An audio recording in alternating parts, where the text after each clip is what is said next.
Hello, awesomers. It's me. It's your old buddy again, Steve Simonson here, and we're doing another Mentor Monday.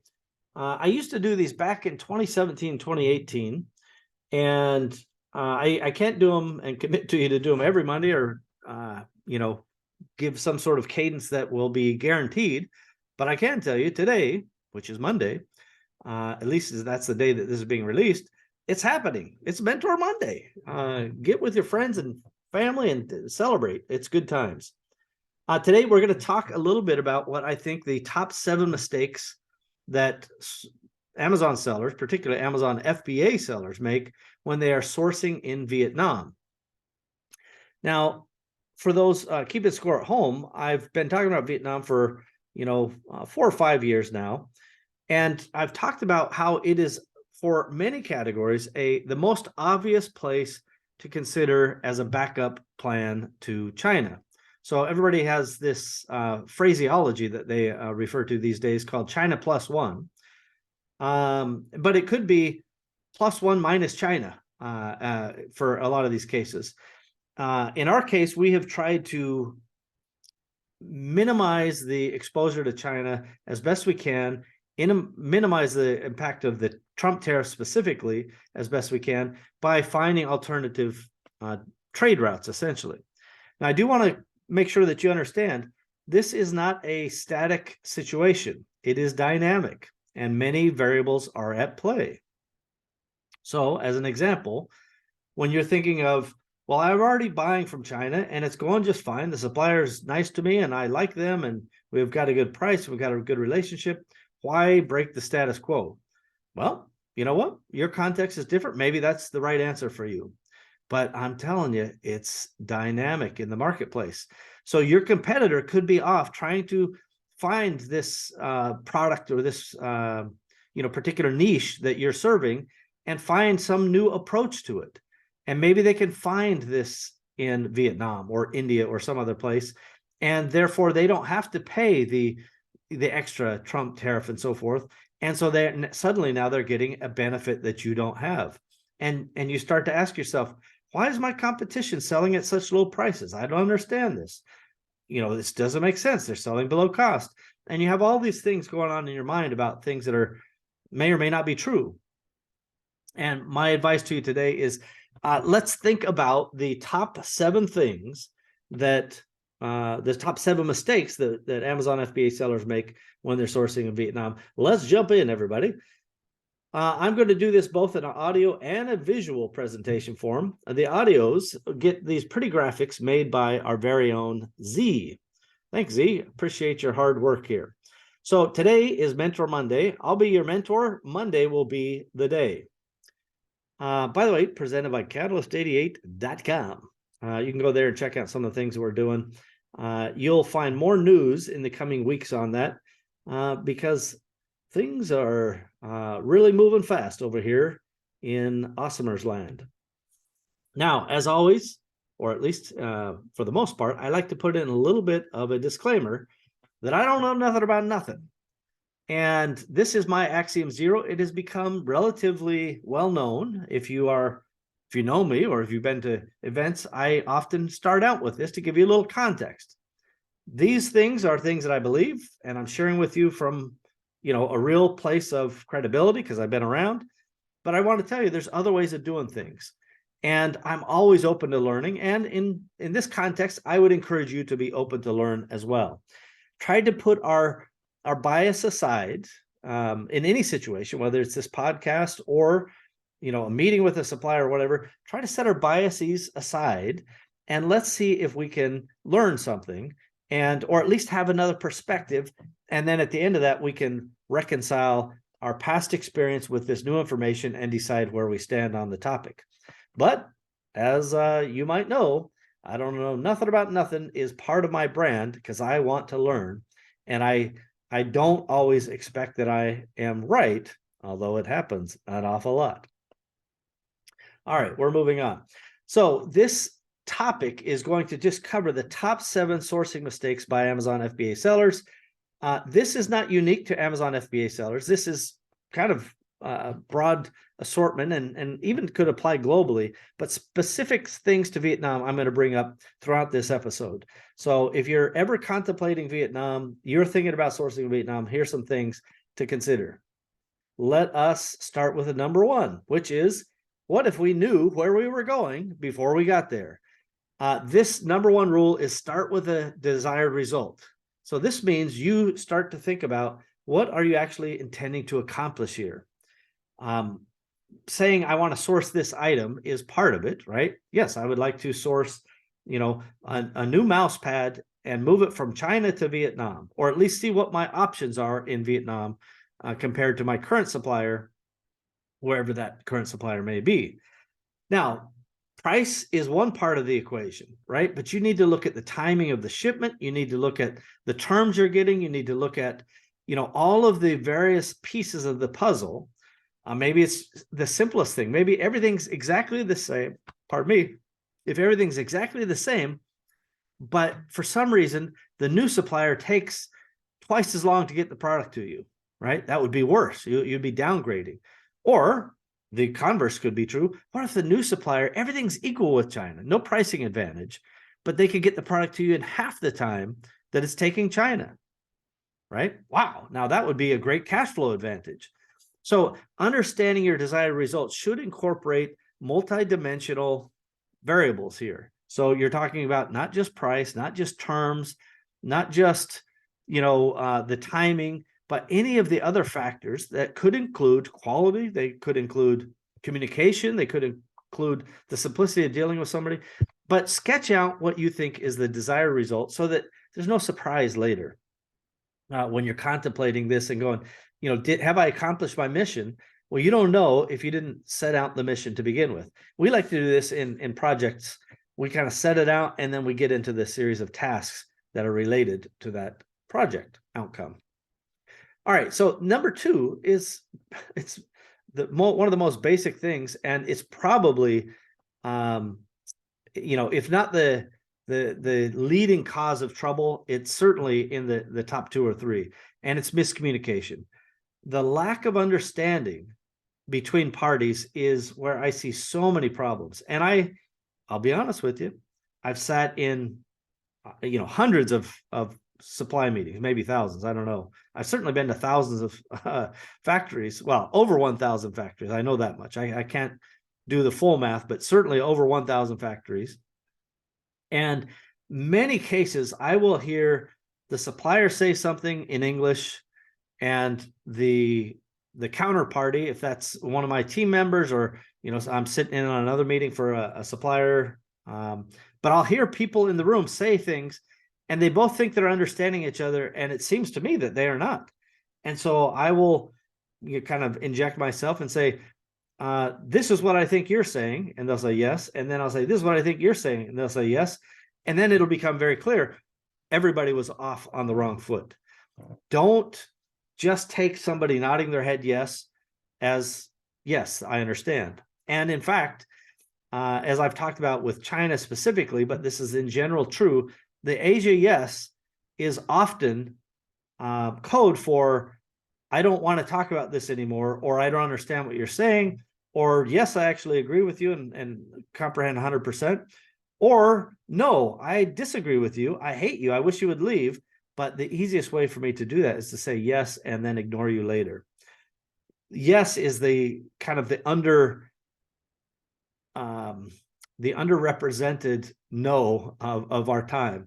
And I used to joke about this with China specifically, but it's quite true in Vietnam as well, that when you hear people say yes, it ranges everything, again, from that, yes, absolutely, we get it, to maybe I don't really understand what you're getting at, to not a chance in hell, but I'm going to say yes anyway.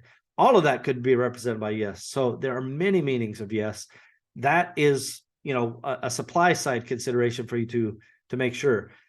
One tip of the day, mentor tip, would be, if they're saying yes, have them repeat back to you what you just said to them, and then say, and these are terms you can agree to, right? Be very explicit about it.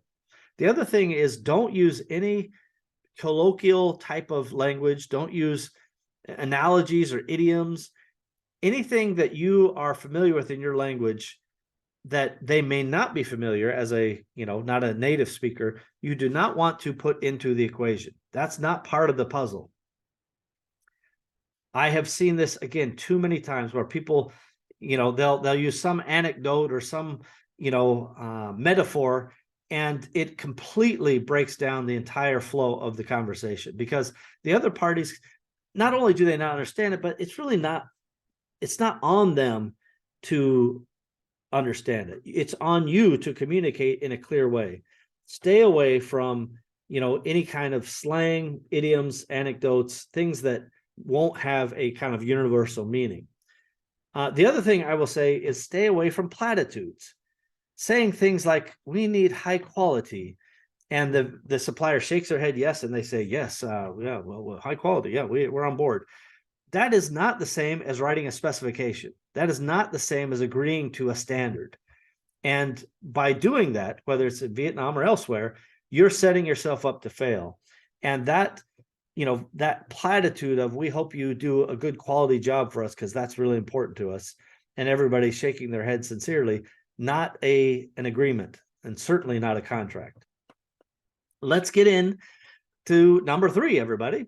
It's when you have no purchasing system. Now, I've harped on this for years and years, and it probably is never going to get fixed. So I'm just simply going to repeat it, and then you, the counterparty to this discussion, may ignore it if that's what you wish. But having no purchasing system is it's a problem, especially when you grow larger and larger. Now, if literally you are placing one order a year, you probably don't have to get super systematized. Although, I think when you start with good practices early on, you maintain good practices as you grow, and the benefits of that scale and having a system that scales with you become more and more apparent. So as an example, maybe you'll create an RFQ or a purchase order that brings in a request for quotes. Then you're and again, this would be assuming you've already kind of specified an item. You've got this item, you've got a few factories that have indicated an interest from your sourcing stuff. Now you send in an RFQ that includes the appropriate specifications. And then you can decide if you want to finalize that PO with one of the specific vendors. This is where the analysis and vendor selection comes in, and it's a thoughtful discussion. You get into some of the nitty-gritty, and then you're starting to negotiate elements of the terms and conditions. Locking in your FX rate, as I've talked about. What is the price agreement that everybody has? And what is that FX rate today? What is that based on? That's, again, maybe seem redundant, but that's how important it is. You also talk about Incoterms on, this particular phase. If you haven't covered that up until now, you make sure you talk about any credit terms that you may get and how they will or will not leverage Sinosure, could be relevant to those discussions. Then you talk about how long will it take to receive the goods and services, right?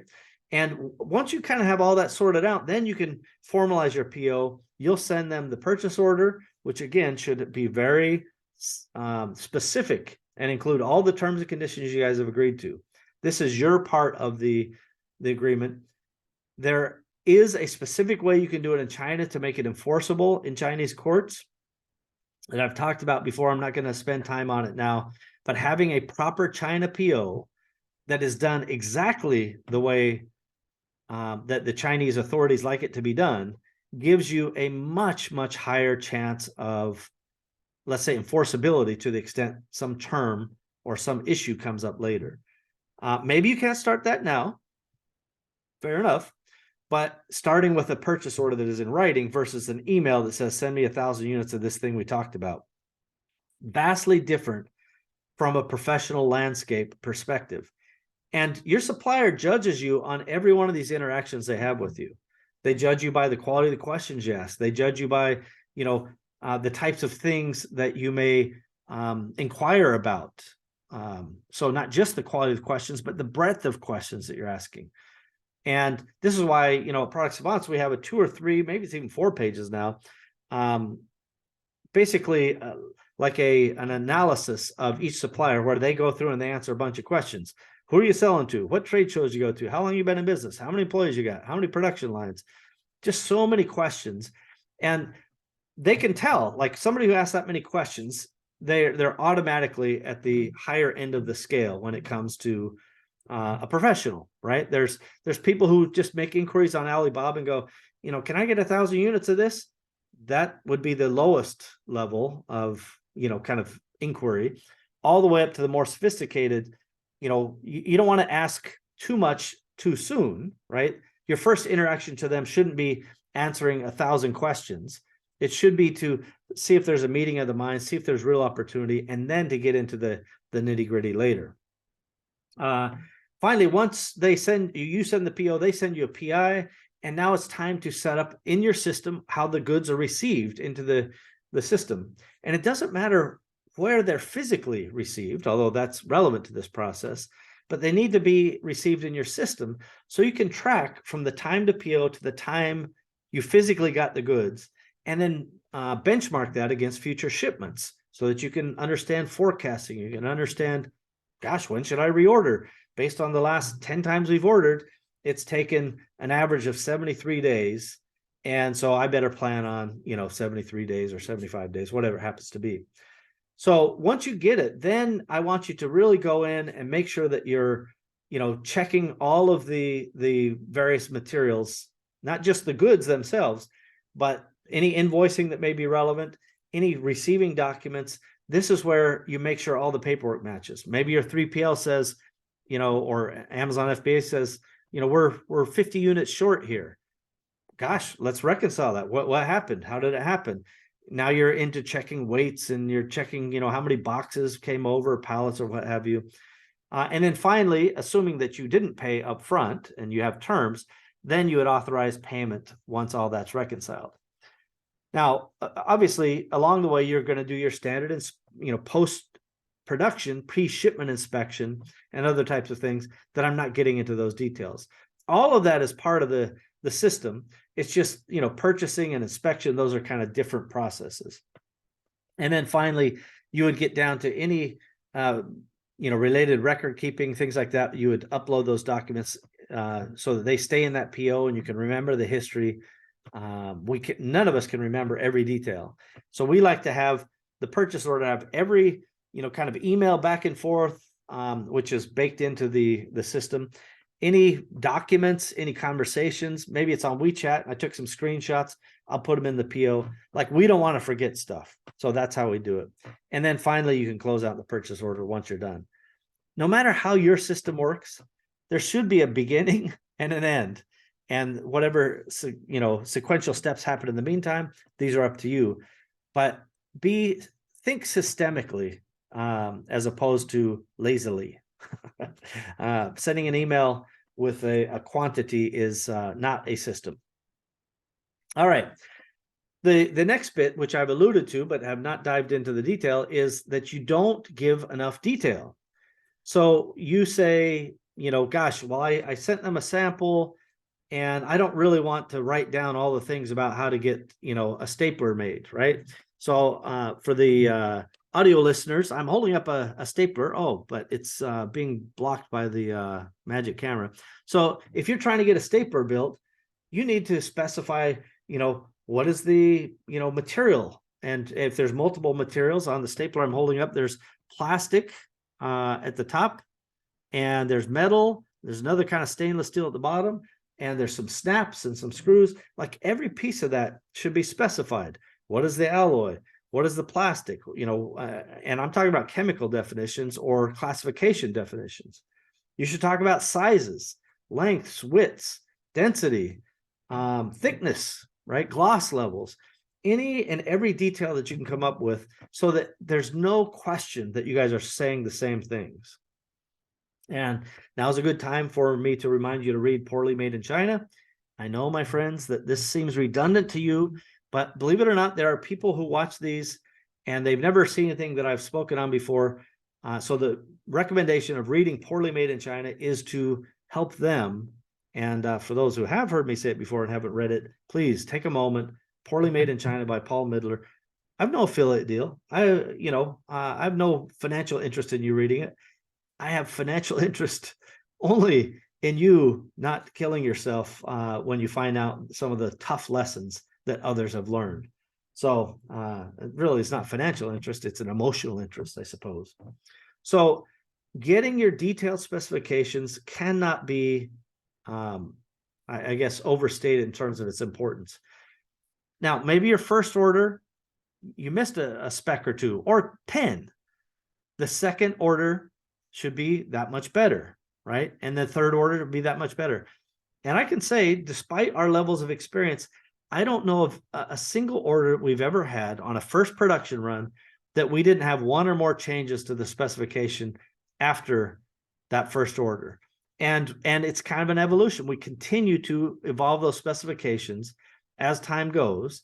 And we actually come up with specification templates so that we know the product and we know the specification. We can just look that up. We can use it again and again, or we can edit it when we need to make those tweaks. Having those things in your system and making them available is really, really important. And it's also really a sense of, fairness. Like if you didn't write it down and you just fantasize that they would use the highest quality metal, that's your problem. That's not the factory's fault.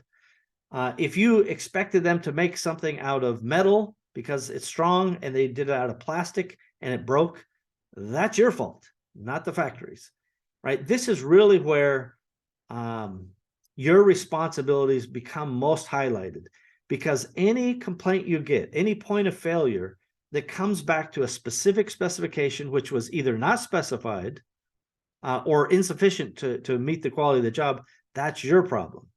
Now, the responsibility shifts to the factory when it was clearly specified and they failed to meet that criteria.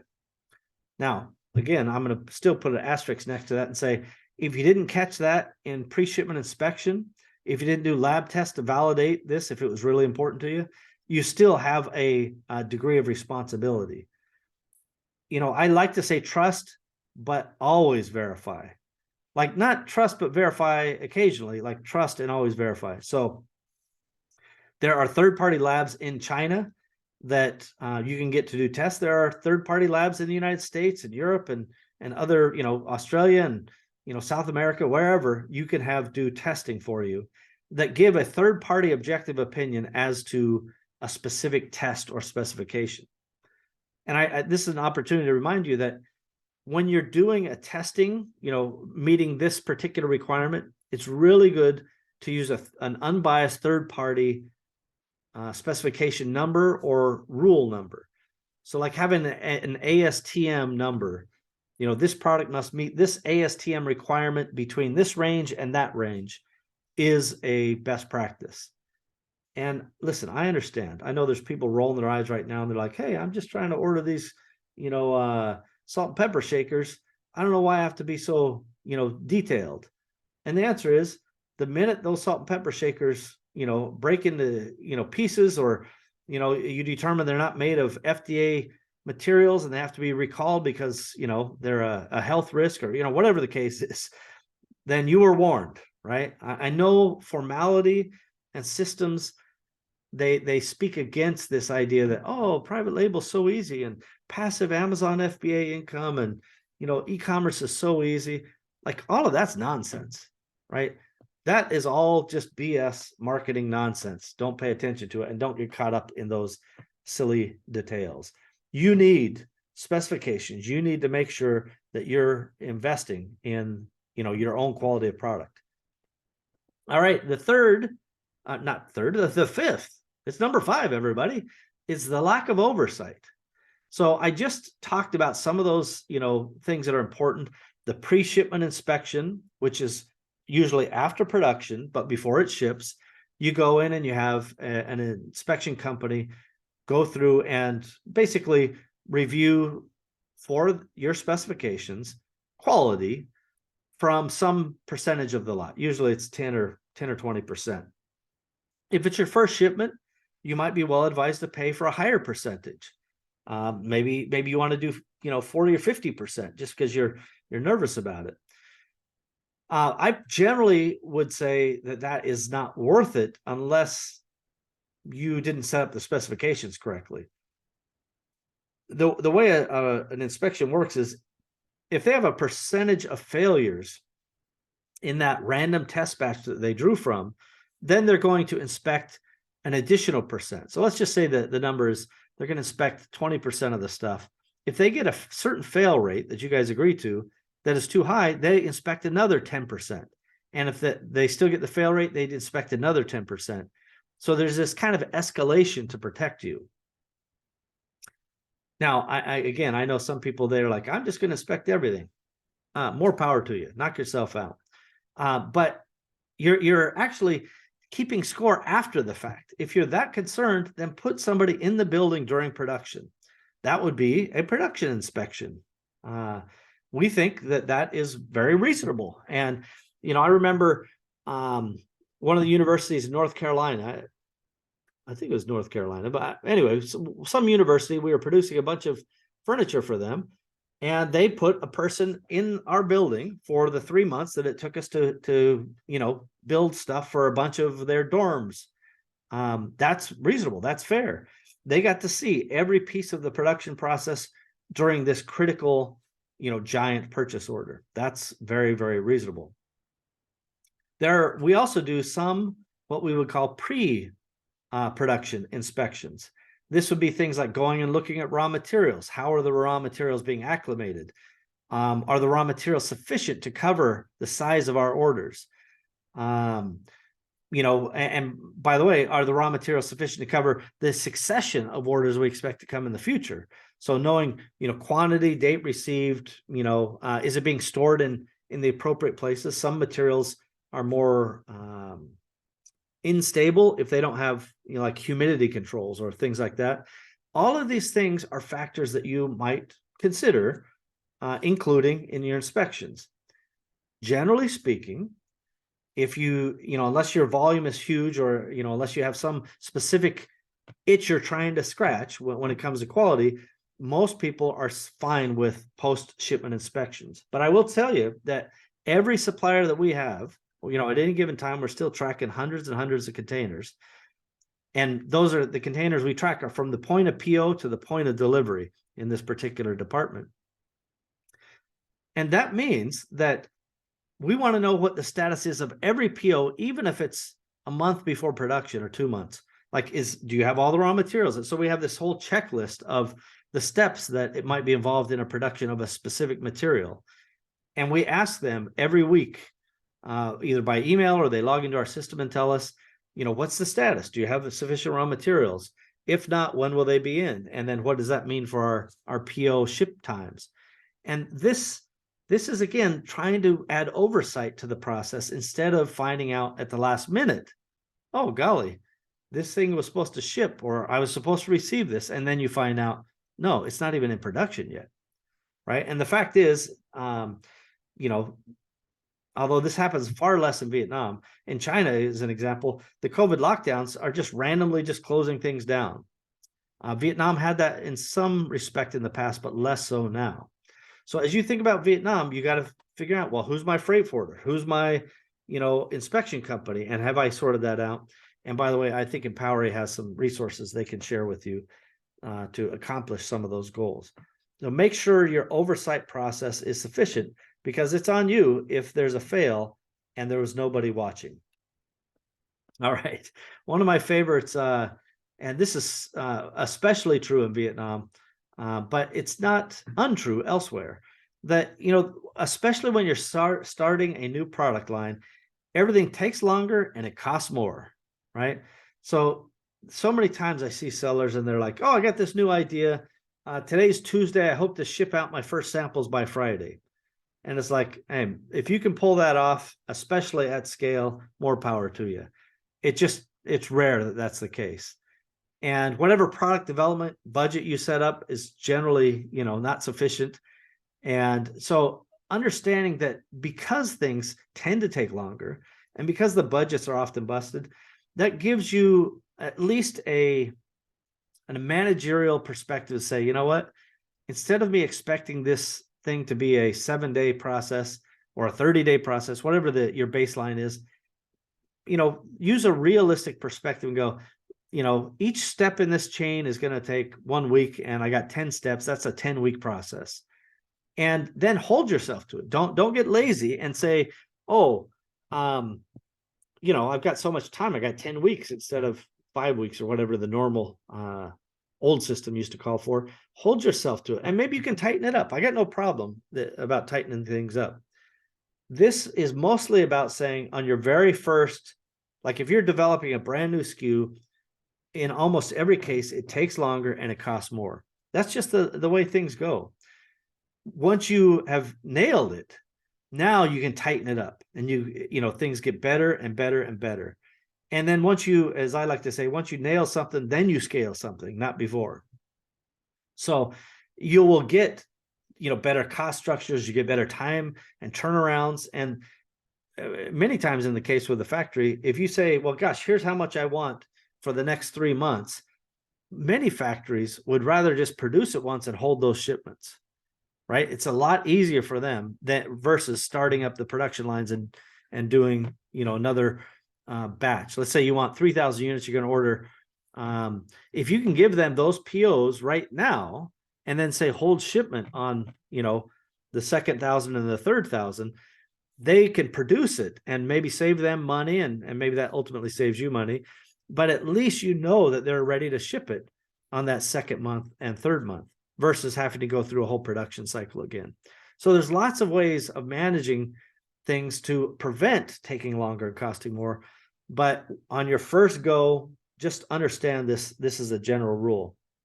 In Vietnam, they don't have the same infrastructure that China has. And so the port infrastructure, what my buddy Patrick would call the daisy chain infrastructure is not there. And for those of you who are unfamiliar, what does a daisy chain mean? This is basically like if you're making a leather jacket. I can't remember who likes to use the leather jacket example. Maybe it is Patrick again. But it's not a leather jacket. It's some leather. It's some zippers. It's some snaps. It's some thread, right? There's the interior liner may be made of some other material. All of these things are sub-materials, and then they go somewhere to be cut, sewn, and assembled. All of those things, the snap guy, the zipper guy, the thread guy, whatever, all of these people have to be able to support the final assembly point and whatever production processes they go through. And in Vietnam, it's just not quite as well developed. This is true of, Thailand and India, Malaysia, and others. But I will say Vietnam in some categories is exceptional. And again, we'll do another thing if we get enough demand later on what Vietnam's really good at. So if Vietnam, for example, is building something for you and they have to wait for raw materials from China, and China has COVID lockdowns, you actually haven't solved the problem. You've just kind of moved the ball into a different arena. And that obviously is not going to have a meaningful impact on your turnaround times. So understand, where do they get the raw materials? This is a fair question to ask your supplier. And by the way, to the extent that you can influence that or understand that raw material supply chain, the better off you are. In many cases, we will specify, here's the raw material, this is the part number, and this is the supplier you should buy from. And we don't actually get involved in supplying the raw material in most cases. So we do occasionally. But by that specification, we know if we ever have to get rid of this factory for whatever reason, the new factory will use the same raw material supplier. So we have no problem maintaining consistency and quality in our future productions. So there's lots of things involved here. And just one final word on Vietnam in terms of infrastructure.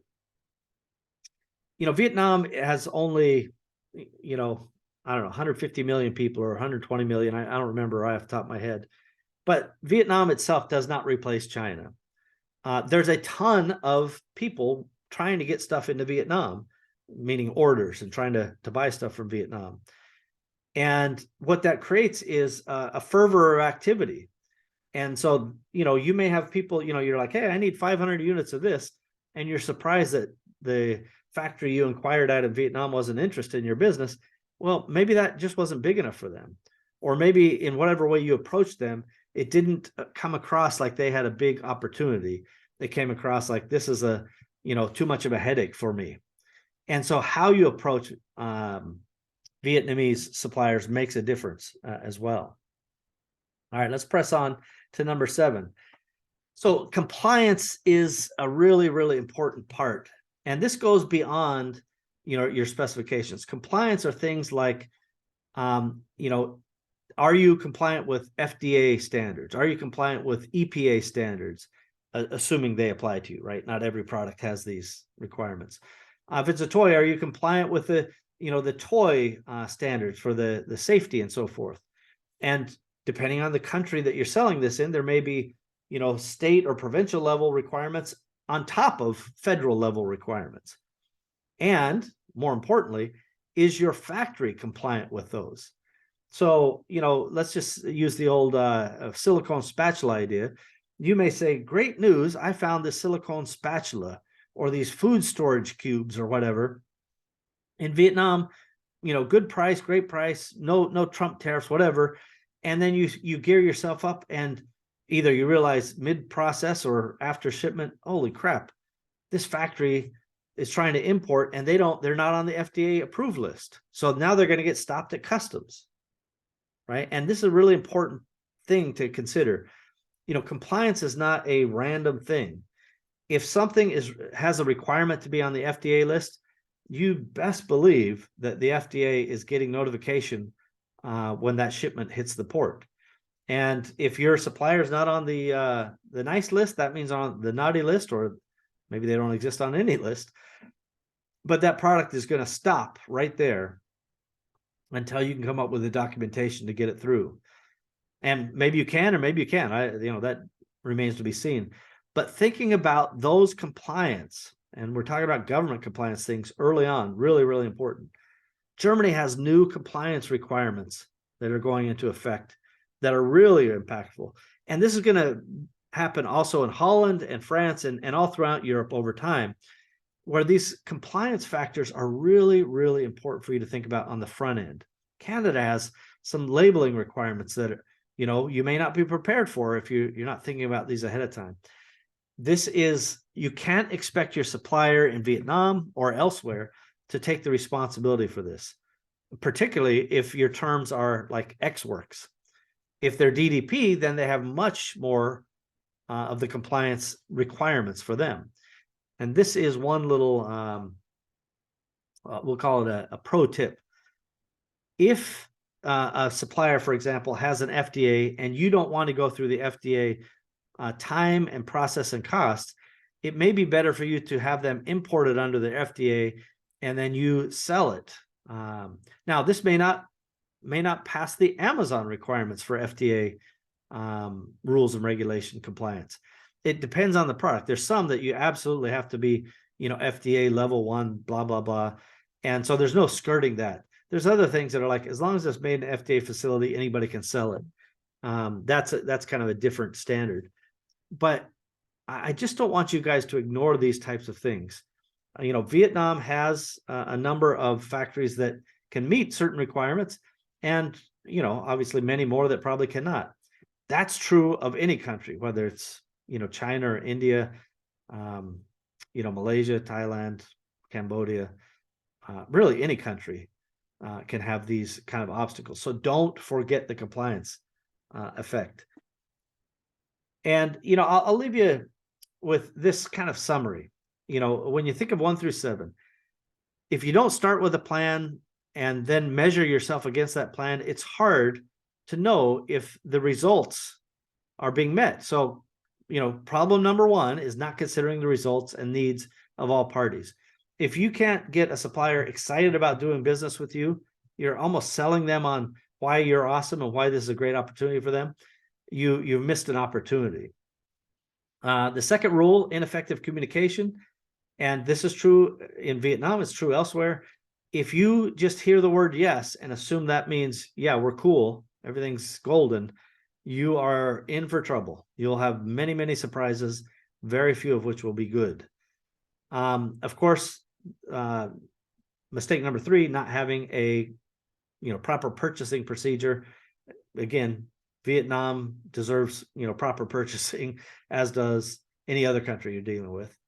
Number 4, if you don't think about specifications in Vietnam, you're making a mistake, because regardless of where you're doing this, I still think specs are important, but especially in an emerging place like Vietnam, where there are so many factories that have not done so much exporting. Maybe they don't have the same level of experience that a Chinese factory would. So when you say that you want a wallet, the factory in China goes, well, this material is the one we're going to get the least complaints on, so we're starting with this. Whereas Vietnam just heard you say lowest price, and so they went and got the cheapest material. This is really where specs, can save you. And the sophistication of your suppliers can also be a factor. And I do want to have this quick word. If you have factories that are not financially, on solid ground, then you are at risk at some point. Whether they just simply stop shipping to you because they went out of business and you didn't have any, direct financial loss, that's still a problem, because now you got to replace them in a unexpected and unplanned way. Worse still is if they ship it to you and the product is, defective or out of spec for some reason. And just so you know, this still happens. Like, there has been, I can't remember, hundreds of millions of dollars of product basically interrupted from the Xinjiang region due to some U.S. and U.S. enforcement of a forced labor rule. It's an act of Congress, and the Uyghur Forced Labor Act basically says nothing can come out of Xinjiang. And some raw materials guys were shipping it from Xinjiang and trying to slide it into other regions, but either customs or the shipper were doing chemical tests. And I know one company that had to reject 800 containers because the supplier tried a fast one. And so now it's a big problem for them. So think about, avoiding those types of problems by being very transparent and quite fastidious about that. This brings us to number 5, which is mistake number 5 is inadequate supply chain inspection systems. The fact that that particular importer has lost the 800 containers is terrible. The fact that they didn't receive it and then have customs seize it is better, right? So it never shipped. So they got a problem, but it's not as big of a problem as it could have been, because they had good supply chain inspection systems. The truth is, the lesson is, if they had done more pre-shipment inspection and check those raw materials that I talked about earlier, they could have avoided such a big problem. Maybe they would have got caught up in 5 or 10 or 50 containers that kind of got through the system until somebody did the chemical analysis on the origins of the base material. But getting into it, 800 containers is, it's a big problem. All right, so finally, problem 6 is understanding the time and resources required, and being realistic and feasible about it generally leads to everything taking longer and costing more. So be reasonable. It doesn't mean, don't hold yourself to a good standard, but, the laws of physics apply to us all. So think about that. And finally, not thinking about compliance with your local regulations, whether they're in a provincial or state level, or they're a federal level, or they could be multi-federal, right? If you're shipping product to, the UK and Canada and the US and EU, there's at least 4 federal systems there that you have to deal with, and make sure that you understand the compliance metrics for each of them. It sucks for us, as product brands, but the EU may have a whole different standard for compliance than the US, and that is not ideal for us, but it's still a reality. All right, so finally, bringing this thing to a close, I hope you guys have enjoyed this. If you have, go ahead and like and subscribe and share and do all the things that people do. This again will help us amplify the messages out there. Vietnam is an exciting place. It really has been one of the biggest saving graces for us during the pandemic, because China has been so much more inconsistent during the past 2-3 years, that it's been just a real saving grace. But That doesn't mean just saying I'm moving my stuff to Vietnam magically makes things happen. There's more to it. Vietnam doesn't have the sophistication and the infrastructure that China does. When I was in, Vietnam, I don't know, 5 years ago, maybe it's 4 years ago, I don't remember. I said to people, on some broadcast similar to this, I said, coming here reminds me of China 20 years ago. And I'm going to be going back to Vietnam, very shortly, and it'll probably be like China 15 years ago. But I bought stuff from China 15 years ago, and it worked out great. And there are different economic paradigms that exist in different countries. So the cost of labor is much lower in Vietnam than it is in China, by, more than half, basically. Now, that doesn't mean labor in Vietnam is not increasing. It has, and it will, particularly as there's more demand flowing in. Right now, for example, the automotive sector in Vietnam is hiring so aggressively and so rapidly because it's fleeing China that it's sucking up a bunch of the labor, right? So suppliers making, the wallets or the shoes or the, whatever, the backpacks, they're losing employees because there's better offers for them in this automotive sector. This is inevitable around the globe as the supply chain continues to shift and find its gravity. So, Vietnam, I think massive opportunity. Nothing is a slam dunk. There is no, simple, easy button to solve all these problems, but I definitely know that Vietnam is part of that equation. So I want to thank everybody for taking the time out today, and certainly for if you got through this far, I want to just give you an extra special, kudos to you for enduring this. But I really encourage you to investigate your options around the globe. And until next time, we'll see you later, everybody.